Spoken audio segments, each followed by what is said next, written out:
let's get into it. And let's start off with the big one. Are we happy with the transfer window if no more business is to be done before the end of today? Let's start off with you, David. I know you got a lot to say on this one. So are you happy? I'll be honest with you, I'm not too happy about it. I think not bringing in a centre back this January is actually going to come back and haunt us before the end of the season. I think if we get the FA Cup has opened up, if we can sneak into a semi-final or final, you've still got Chelsea United there. We've seen already this season that back line isn't capable to keep them out, so that'll come back and cost us. Even if we get by AC Milan the next round of the Champions League, when we come up against better teams after that, that's going to come back and haunt us, and it could very well come back and haunt us in the top four race as well. So this is one you're never really going to get the answers well and truly to until the summer, until the season's finished and out. But I do think we'll be looking back on it and regretting not getting in that centre-back. I think the business we've done in right wing-back, I'm actually really happy about. Bringing in Pedro Porro, I think bringing in your number one choice, I don't think anyone can really slate that.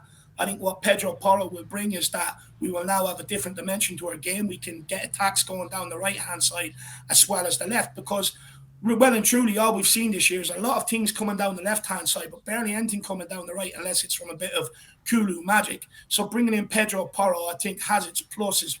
And playing him in beside Romero means it could alleviate also a problem of us being a bit press resistant, I would argue, maybe on that side of the back line, because they're both technically good enough to dribble out of it or play out of it. And Pedro Porro's crossing ability will bring a lot more goals for Kane, but also I think Sonny, because that's what he was good at last year, running in behind, getting on the end of things, and Porro will bring that with his early crossing and stuff like that.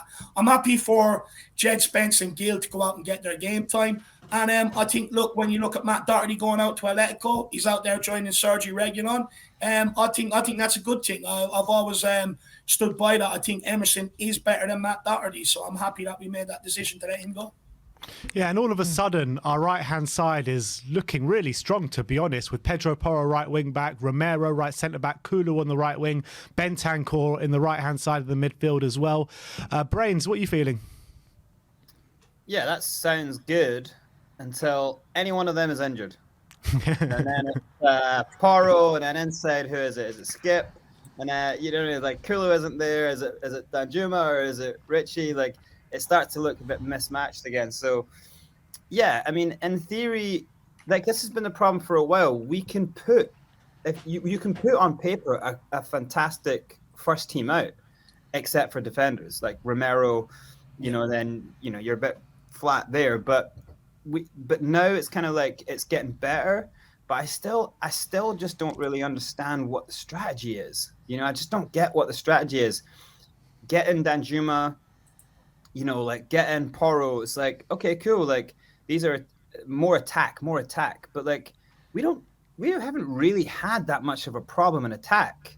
It's like our problem is defense. So it's just like we're just ignoring the problem constantly. So I mean, I love it's a big signing. I would give the window 6 just for Porro. I think Porro could be a Kulu, Bentancur level signing. But it's so underwhelming. I also think Danjuma is a good player. I remember watching him in the Champions League and in the Europa League, and every time I'd seen the games that he was playing, if I was watching him play, a British team, I'd always be like, "Damn, who is that guy? Who is that striker?" So I'm quite excited that we got those players. Not really showing that ambition with what we spent, like 8 million. We're not really breaking the bank here, but I just think you've spent 8 million. You couldn't just go out and offer Kilman 45 or go and get, just go and get 50 mil, offer Hincapi 50 mil and bring him in. Like, that's still a small spend in this window. I just can't understand how we don't have the ambition to go and get a centre back when our biggest problem is centre backs. If we've had any kind of decent defense, if this defense played like they did at the end of last season, which we all kind of knew was like, okay, they're playing way above what they really are here. If they played like that at the start of the season, I think we'd probably most likely be second or third. Yeah. Sim, how are you feeling? I'm conflicted about in my thoughts in general about this window, because coming into this window, we were told Spurs' main priorities are going to be right wing back, a forward player, and a centre back. Now we got 2 out of the 3 from what we were told before the window we were looking for, and I don't want to sit here and say I don't want to be perceived to be really greedy for wanting more and thinking it's an abject failure because we didn't get everything, and I'm just a greedy football fan who wants everything. If we didn't get everything we want, then we start spitting our dummy out. You're spoiled, Sim. Exactly. You're spoiled. Well, that's what I'm trying to avoid. And part of me feels like, a Spurs fan is never spoiled. We're definitely not spoiled. That's for sure. If you can see what's on the pitch, but part of me is like, are we spoiled for demanding more? But like another part of me is like, we had the whole of the World Cup to do like a lot of scouting, put a lot of the work in place when it comes to getting these transfers done. We went into the window seemingly unprepared. Danjuma came out of nowhere, which was an opportunistic signing only because Zaniolo fell through, and we saw an opportunity with Lampard being sacked that we could steal in.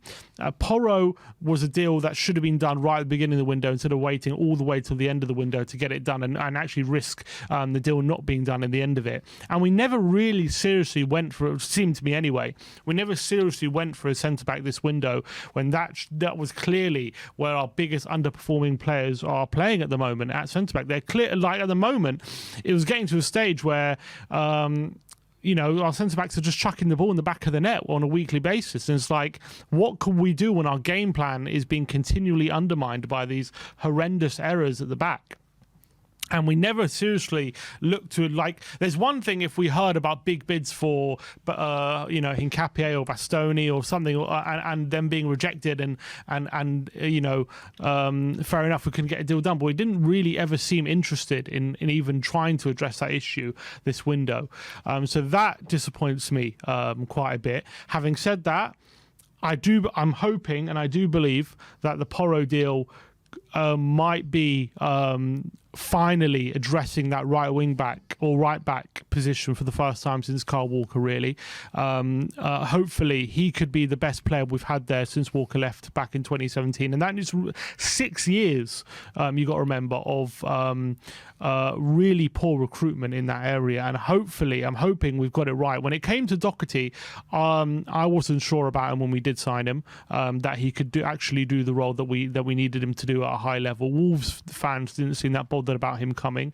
Aurier, when he joined, was known for being a decent right back, but was a massive hothead who was full of mistakes, and that came to pass when he came to Spurs at the end of the day. Emerson Royal was shipped out for Barcelona. They didn't really fancy him, and he was one who was all right at Betis, but was a bit of a gamble. But Porro seems to be the one which actually has proper data behind his signing, and someone who really fits the bill to what we need in that right wing back spot. So I'm really happy about the Porro deal. Danjuma, I think it's from my point of view, he's just a low risk signing. He's only on a 2 million loan deal. He's probably better than Lucas Moura, and he has Champions League experience. So I think it's a low risk, high reward kind of signing, but I'm not expecting too much, to be honest. I'm not expecting him to come in and make big differences throughout the game. I'm just expecting him to be more of a. Basically, this whole season, we've had 4 attackers, and whenever one has been injured, we've had no one on the bench because we play a 3-4-3. Now, with Danjuma there, we have 5, and with Lucas Moura coming back from injury, all of a sudden we have 6. So all of a sudden we should have I would say at all times, regardless of injury, at least two attacking options on the bench now, which is really positive. So from that point of view, I'm happy with the Danjuma signing, but I'm not like head over heels. I'm not expecting him to set the world alight or anything like that. But if he does, fantastic, and maybe we could look at signing him in the summer. So I am really disappointed about the lack of a centre back, and that was a core issue in the team. It still is, but I am pretty happy with the deals we have done. And as well, I think Porro, correct me if I'm wrong, it might be the biggest signing ever for us in January. I think 40 million. I can't remember a bigger signing for us. So from that I think point, our biggest signing before this ever in January was probably Lucas Moura. Got 25 million. Yeah, I guess I think Kulusevski owes a loan, but I guess it will go to about Bentancur was 35 about million. 20 million as well, wasn't Yeah. So Levy will turn around at the end of this window to anyone complaining, saying, well, it's the biggest money I've ever spent in January, so you should all be happy. But I think it's the biggest loan he's ever spent in January.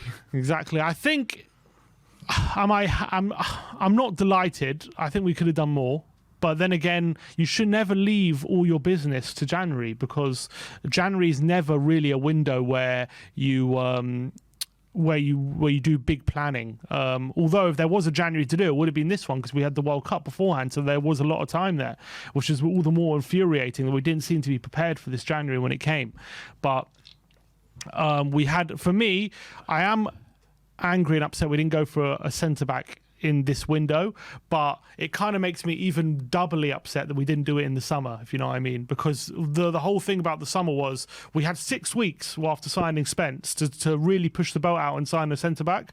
We didn't do it. We didn't even seriously, in my opinion, look to sign one, and we got Longley on loan, and we were told, we'll revisit it in January, and then it comes to January, it's like, well, you can't really get anyone in January. It's like, well, why leave it to January then if you're never going to get anyone? So it kind of makes me more angry at the summer window, the fact that we didn't get a sense about this window. Yeah, look, I completely agree, and I completely share all your frustrations. And it's like when we signed Christian Romero, I saw a tweet earlier on Ali Gold sent out after the Romero signing, and he said, after the Romero signing, in the next window, Spurs are going to target 2 top centre-backs around the similar price of Christian Romero and bring in a right-back.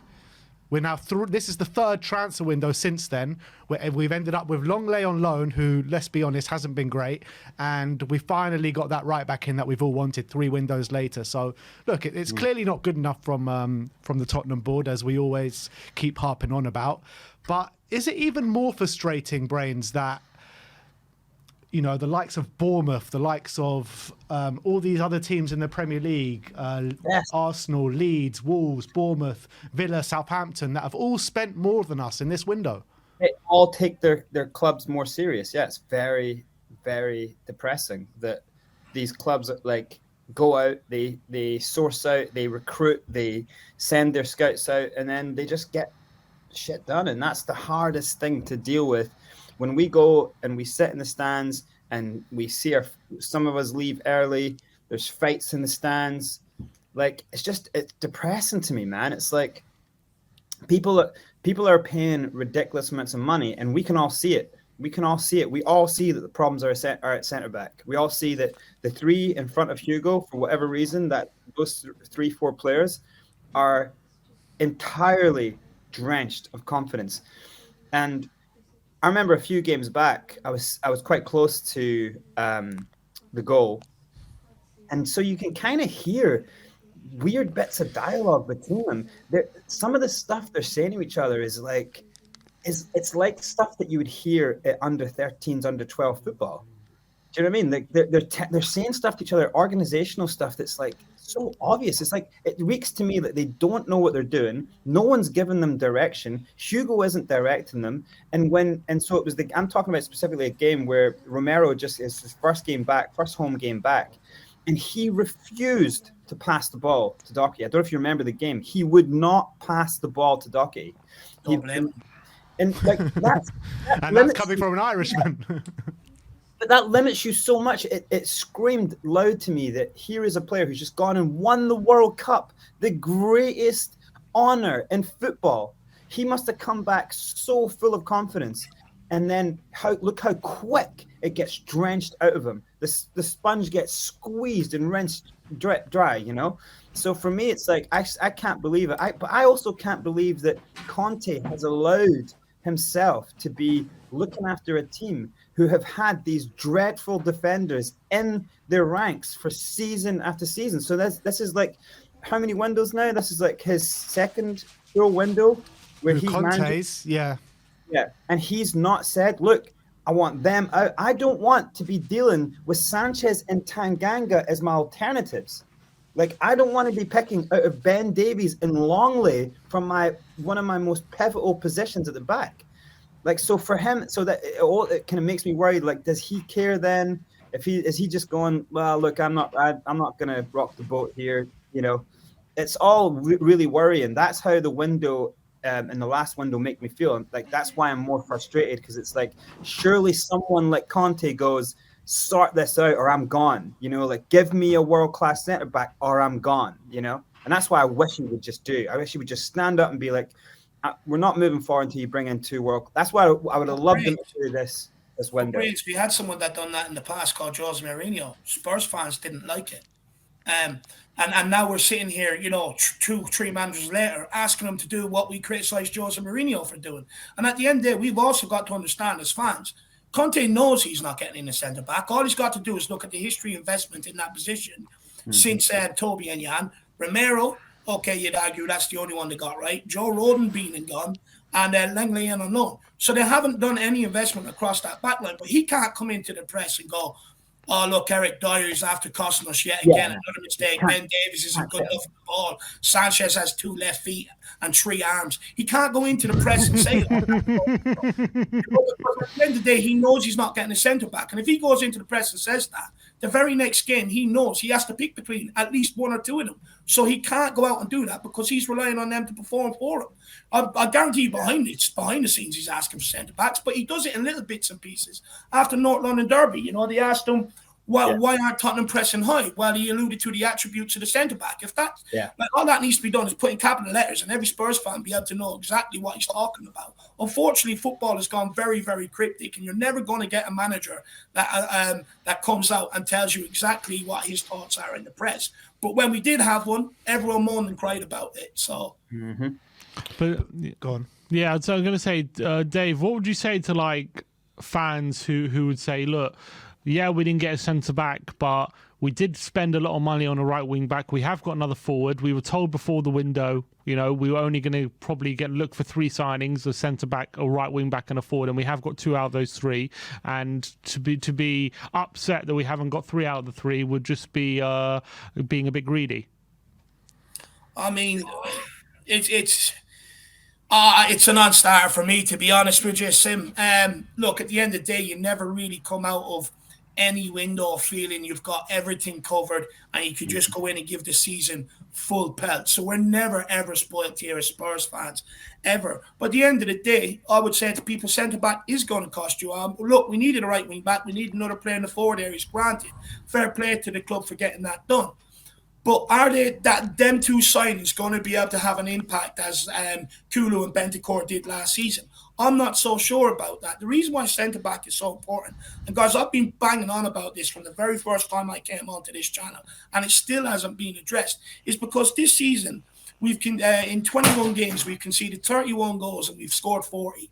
And I've said this a long time now. Scoring goals at Tottenham is not a problem. Keeping them out is. And the answer is obvious. You still got Kane and Son, which we had at Pochettino's team. But what we don't have is the back line. And we haven't had it for quite some time. And that's where we're failing. But you look at the likes of Bournemouth bringing in Zabani, a player that we were linked with actually not so long ago, 24 million. Now, you can't tell me Tottenham don't have 24 million because we were able to put in a verbal offer of 25 million for Hincapié. So that money's there. So why aren't we in for Sabanier?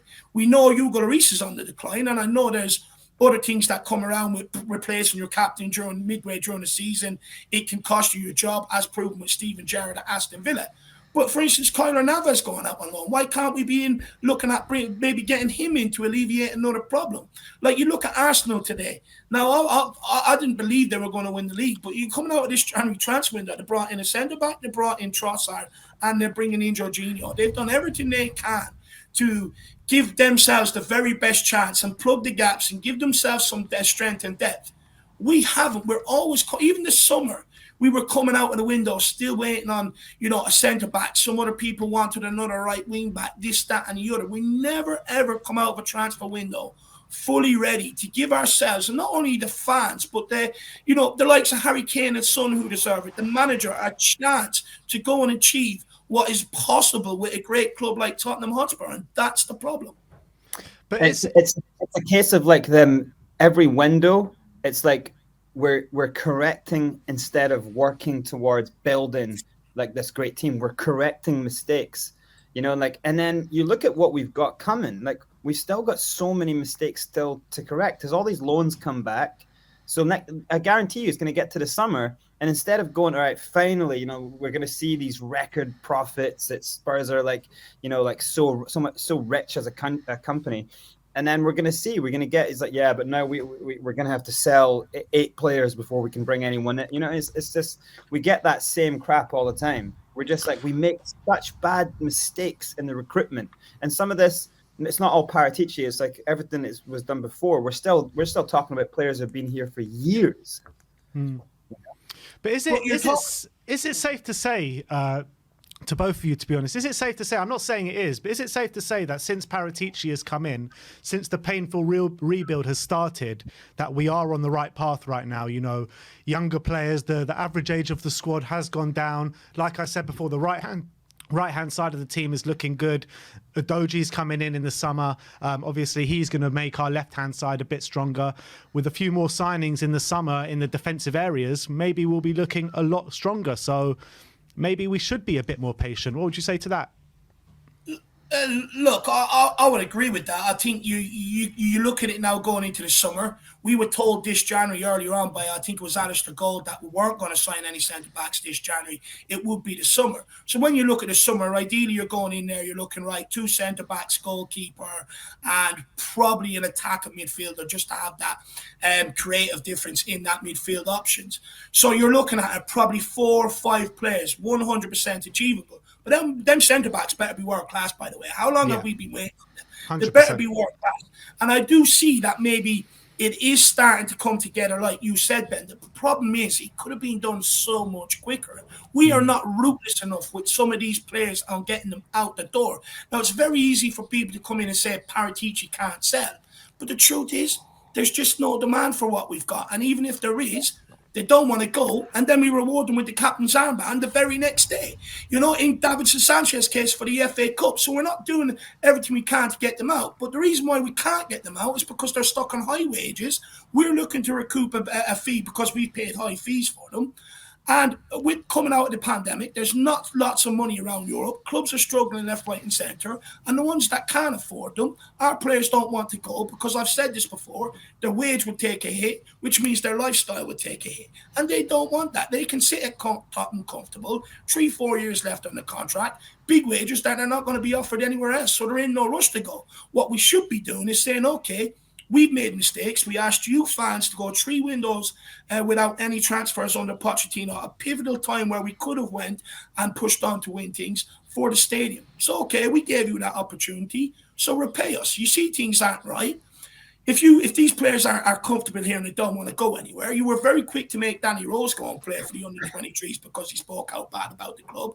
So why can't you make some of these guys go and do it? Just deregister from the squad, put them in the under-23s, bring in guys, make them realise their pathway is blocked, just like they're making our youths realise that their pathway is blocked by them. And I guarantee you they won't be long about instructing their agent to find them to move out of this club and go somewhere else when they're faced with the possibility of not even getting backup playing time. That's what needs to happen. We're too slow at getting them out of here. But if you take it in this way, at the moment Spurs do have it like tentatively do seem to be turning their form a bit around. 3 clean sheets in our last 4 away games. We have brought in a new forward. We have brought in a brand new right wing back who should really help with our offensive game. When you're with the window closing now and looking into the second half of the season now, are you leaning more towards being excited with what we can do in the second half of the season with these new signings on board and with the window we have, or are you still looking ahead more frustrated about what we haven't done? Like how are you assessing looking forward to the second half of the season? We'll go Brains first. Yeah, I mean, you can't, it's because we see it week in, week out. It's very hard to unsee the defensive problem. Like the defensive problem isn't just like it isn't just the defense. It handcuffs midfielders. And so, like, say when you have, like, okay, we've got this interesting thing happening on one side of the pitch now, like, that will become it will be bad for Porro. It will be bad for Kulu if everything is going on one side, because then it's so easy to defend. Like, football is done on a switch and how quickly you can make the switch, you know? So that's why, for me, like, attacking-wise, I like Perisic, but he has nothing in defense. You know, he's got a great cross. He's worth the free. He's worth his wages for the contributions. He has been brilliant for his contributions.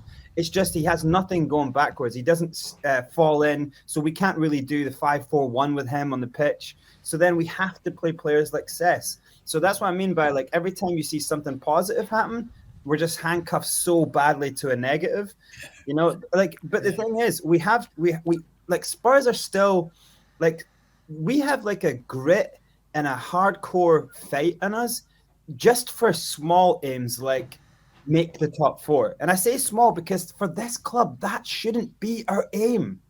Top 4 should not be our aim. And again, it's another season where if we just have an incredible run, we'll sneak into the top 4. Instead of being this, we have a world-class manager. We have Kane. We have like some brilliant names in this team. They should be backed up by incredible defense so that we can go and take games. Like we can go and take the challenge to teams like 14 points from where we're at. If we had a great squad and then you add to the tactics of the manager, we could be catching that. But it's so hard to see your arch rivals 14 points ahead of you at the top of the table, strengthening their squads when they need it. When they're winning, that's a winning mentality. Strengthen when you're winning. Don't wait until there's problems and then start shitting the bed and panic buying. I genuinely feel that the problem with this club is that you get a good manager like Mourinho and then Conte, and they looks like they struggle to get the very least best out of a struggling squad, and then it just does good enough for the board to be like, it's all right. It's not too many problems here. You know, we can maybe squeeze into the top 4. If I'm right now, I'm kind of furious because like we needed center backs. We needed to seal up the defense. I can't for the life of me understand why everyone in the club, every single person in administration, down to the fucking mailroom, like every single player isn't going, we really need a defender. Does anyone know? Does anyone know a defender? Like we need center backs.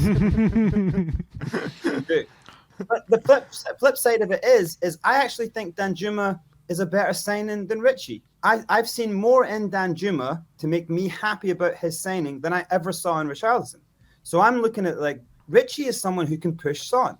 Immediately we see Son having a little bit of a better performance. He's playing. He looks like he's like come to life a little bit. Time will tell on that. But I think he is a savvy buy. Porro is a brilliant buy. So for me, that's why I'm saying it's a 6 out of 10 window. If it had one good centre back, I'd have been given this. I'd have been saying, it's a 10.